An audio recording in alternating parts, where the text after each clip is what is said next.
वो कहते हैं ना, बेगानी शादी में अब्दुल्ला दीवाना। जी हाँ, वैसा ही कुछ हाल हुआ है पाकिस्तान का इस पूरे T20 वर्ल्ड कप में। जी हाँ, पहले ये पूरी की पूरी कंट्रोवर्सी शुरू हुई इंडिया वर्सेस बांग्लादेश के मैचेस के अंदर, जहां बांग्लादेश ने बोला कि हम इंडिया नहीं ट्रैवल करेंगे वर्ल्ड कप खेलने के लिए, क्योंकि हमारी खिलाड़ियों को है यहाँ पे नेशनल सिक्योरिटी थ्रेट। जी हाँ, यहाँ पे हमारे क्या कहते हैं, खिलाड़ी सेफ नहीं है। अलग अलग तरीके की उन्होंने बातें की। पहली जगह पहली चीज उन्होंने ये की। दूसरी चीज कि फिर पाकिस्तान ने बोला मैं भी बांग्लादेश के साथ हूँ, बांग्लादेश को पूरी तरीके से न्यायपूर्वक तरीके से खिलाना चाहिए, और अगर वो सेफ नहीं फील कर रहे हैं इंडिया के अंदर तो वेन्यू पूरी चेंज की जाए। और यहाँ पे बांग्लादेश ने बोला कि दुबई में हमारी वेन्यू कर लो। आईसीसी ने साफ मना कर दिया। आईसीसी ने कहा कि देखिए, आपको एडजस्ट करना पड़ेगा, हम यहाँ पे आपकी सेफ्टी और सिक्योरिटी के लिए, पर हम अपना ये जो वेन्यू है ये नहीं हटा सकते हैं इस टाइम पर, क्योंकि इसमें बहुत पैसा वेस्ट हो जाएगा, इस तरीके से चीजें नहीं चल पाएंगी। देखिए, इंडिया और बांग्लादेश का जो मैटर था वो टेंस तो था ही, पर इतना नहीं था जितना इंडिया और पाकिस्तान का रहता है। जो टेररिस्ट अप्रोच है, ये सब चीजें हैं, ये इन सब का थ्रेट अभी तक नहीं आया था, लेकिन बांग्लादेश ने कोई कसर नहीं छोड़े। आईसीसी ने फिर भी बीसीबी के चीफ से बात की, वहां के लोगों से बात की कि अरे क्रिकेट खेलने दीजिए, आपकी ही कंट्री का लॉस होगा, पर ये लोग नहीं सुने। आपको मैं बता दूं किस बात का गुमान है बांग्लादेश के अंदर, ये भगवान जाने। मतलब बांग्लादेश में पैसे भी नहीं है। आपको पता है आईसीसी इतना हैंडसम अमाउंट ऑफ मनी देता है कि उससे आपके क्रिकेट बोर्ड एसोसिएशन का कितना फायदा होगा। जितना ज्यादा फायदा होगा कंट्री के अंदर, उतनी इकोनॉमी बढ़ेगी, आपके पास पैसे आएंगे। लेकिन नहीं, बांग्लादेश वालों को अपने ही किसी सियासती गेम में चलना था, या फिर मैं कुछ ऐसा करूं कि कहूं कि इंटरनेशनल तरीकों से इनको फंडिंग ऑलरेडी आ रही थी, और यहाँ पर ये ऐसा सोच रहे थे कि किस तरीके से इंडिया को ही बदनाम करने की पूरी साजिश इन्होंने रची थी। ठीक है, अब इनका पूरा मैच खत्म हो गया। बांग्लादेश ने बोला हम नहीं खेलेंगे। चलिए, आईसीसी ने मान लिया। आईसीसी ने कहा ठीक है, आपको अपना निकलना है, आप निकल जाइए, आपकी खुद की चॉइस है। अब आई बात पाकिस्तान के ऊपर। पाकिस्तान ने बोला, पाकिस्तान और इंडिया का तो ऑलरेडी सिक्योरिटी थ्रेट और ये इश्यूज चलते रहते हैं। पाकिस्तान ने बोला कि हम भी मैचेस नहीं यहाँ पे खेलेंगे। पाकिस्तान के लिए वेन्यू चेंज हुआ। पाकिस्तान के लिए कहाँ गया वेन्यू आपका? ये श्रीलंका के अंदर। अब मैचेस यहाँ और थे। अब फिर मोहसिन नकवी ने सोचा कि सारा काम तो मान लिया आईसीसी ने, अब मैं क्या नया कंट्रोवर्सी लेकर आऊं कि इंडिया को फिर से डिफेम कर सकता हूँ, इंडिया को फिर से नीचा दिखाने की कोशिश कर सकता हूँ। अब वे आए कि आप आईसीसी पे नए नए इन्होंने टारगेट मारना शुरू किए। सबसे पहला टारगेट बोला कि आईसीसी बीसीसीआई को बहुत ज्यादा प्रॉफिट देती है। आईसीसी तीन कंट्रीज को सबसे ज्यादा महत्वपूर्ण मानती है, इंडिया, न्यूजीलैंड और ऑस्ट्रेलिया। जी हाँ, इन लोगों को बहुत महत्वपूर्ण माना जाता है। इतना ही नहीं, इन्होंने ये भी बोला कि इंडिया के कहते हैं आईसीसी जो है, या वो रिचर जो कंट्रियां हैं, जो जिनके पास अच्छे खासे पैसे हैं, उन कंट्रीज को फायदा और प्रॉफिट मिलाती है। बीसीसीआई इंडिया का है। इंडिया तो देख लीजिए, अगर आप समझ लेंगे तो एक तरीके से डेवलपिंग कंट्री है, डेवलप्ड कंट्री भी नहीं है। उसके बावजूद भी पाकिस्तान ने हमें काफी अमीर बता दिया, जिससे पूरे इंडियंस बहुत प्राउड ऑलरेडी फील कर रहे हैं।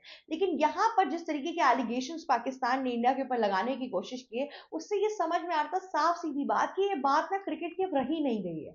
ये बात है सियासत की। इसके पीछे ना कोई हिडन एजेंडा है पाकिस्तान का, या फिर मैं बोलूं कि इंटरनेशनल कोई प्रेशर आ रहा है लोगों के ऊपर, जिस वजह से कि इंडिया को इस तरीके से डिफेम करने की कोशिश कर रही है। ऐसा पहली बार तो हुआ नहीं है कि इंडिया और पाकिस्तान का मैच हो रहा है। जब से ऑपरेशन सिंदूर हुआ है उसके बावजूद भी मैचेस हुए ही हैं, लेकिन फिर भी यहाँ पर इतनी ज्यादा इशू क्रिएट करने की कोई जरूरत नहीं थी। और तो और चोर चोर मौसेरे भाई जैसा हाल हुआ है पाकिस्तान और बांग्लादेश का।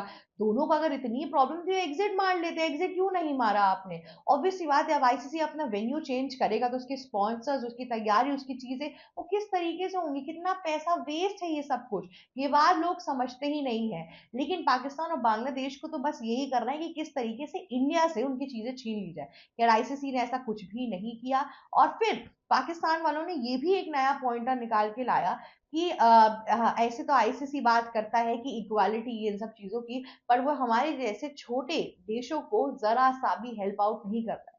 मैं आपको बता दूं, आईसीसी ने पूरी हेल्प करने की कोशिश की।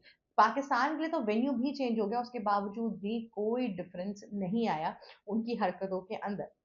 इतना ही नहीं, पाकिस्तान खुद तो ले डूबा और साथ ही साथ बांग्लादेश को भी लेकर गया। जी हाँ, बांग्लादेश के पास भी ना पैसे आ पाए, ना क्रिकेट आ पाया, ना ही स्पॉन्सरशिप आ पाई, ना ही कोई उनकी इज्जत आ पाई। इस चक्कर में बहुत चीजें ऑलरेडी खराब हो गई पाकिस्तान, ये बांग्लादेश के अंदर। अब यहाँ पे जो ये मैचेस होने वाले हैं, इसके अंदर अलग अलग तरीके के प्रावधान आ रहे हैं, अलग अलग तरीके की बातें सामने निकल के आ रही हैं। अब बातों में कुछ ऐसा निकल रहा है कि अगर इंडिया को बैन करने की बात कर दी जाएगी, तो फिर तो चीजें पॉसिबल ही नहीं है।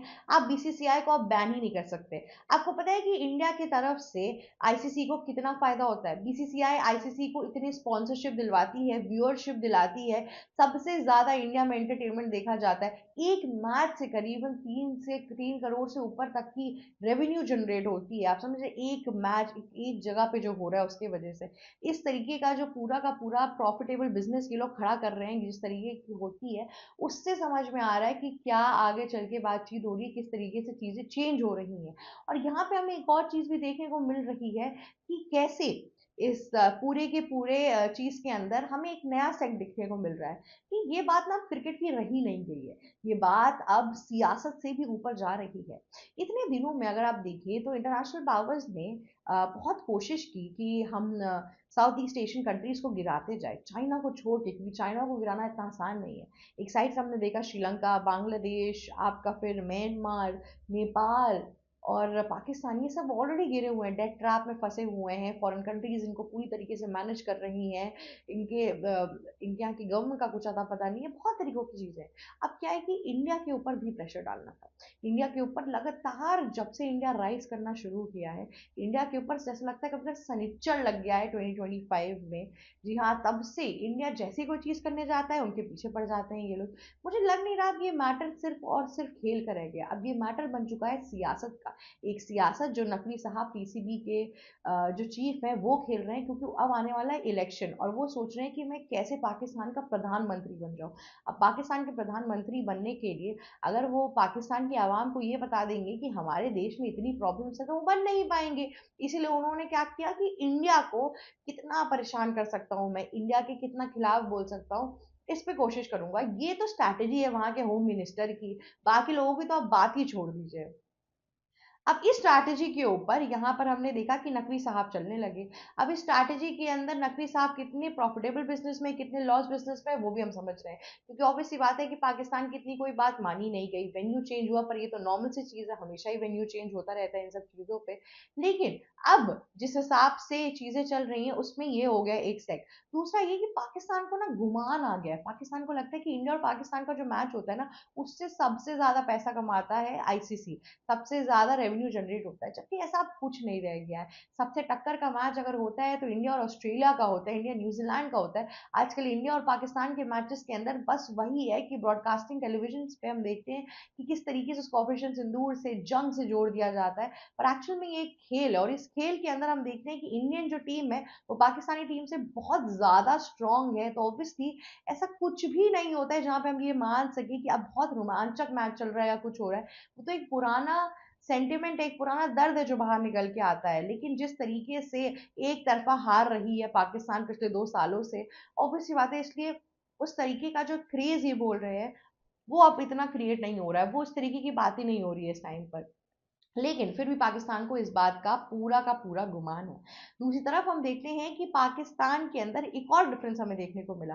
पाकिस्तान चाहता है कि कैसे इंडिया के पास जो ओनरशिप और होस्टिंग है वो हट जाए, बीसीसीआई का जो वर्चस्व इस टाइम पे चल रहा है वो नीचे गिर जाए। जैसा जिस हिसाब से पॉलिटिशियन के जो बेटे हैं, होम मिनिस्टर के बेटे हैं, उनको उनकी पोजीशन से हटाया जाए, उनके ऊपर भी काफी क्वेश्चन इन्होंने किए हैं।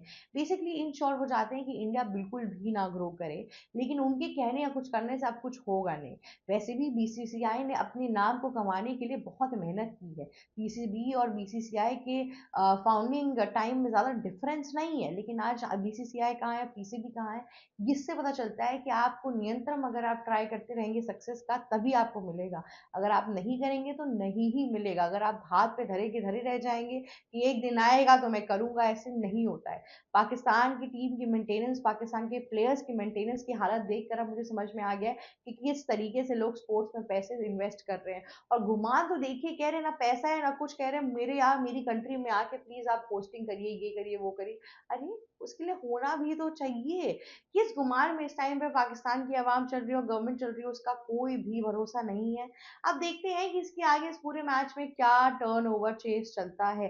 क्या पाकिस्तान भी अब निकल जाएगी इस पूरे T20 वर्ल्ड कप से? ये देखना बहुत दिलचस्प होगा। आज के लिए बस इतना ही। अगर आपको ये जियो पॉलिटिकल खबरें अच्छी लगी तो प्लीज लाइक, शेयर, सब्सक्राइब और कमेंट करना मत भूलिएगा। Thank you so much for watching us. ABC Hindi news. आज ही जुड़िए हर खबर के साथ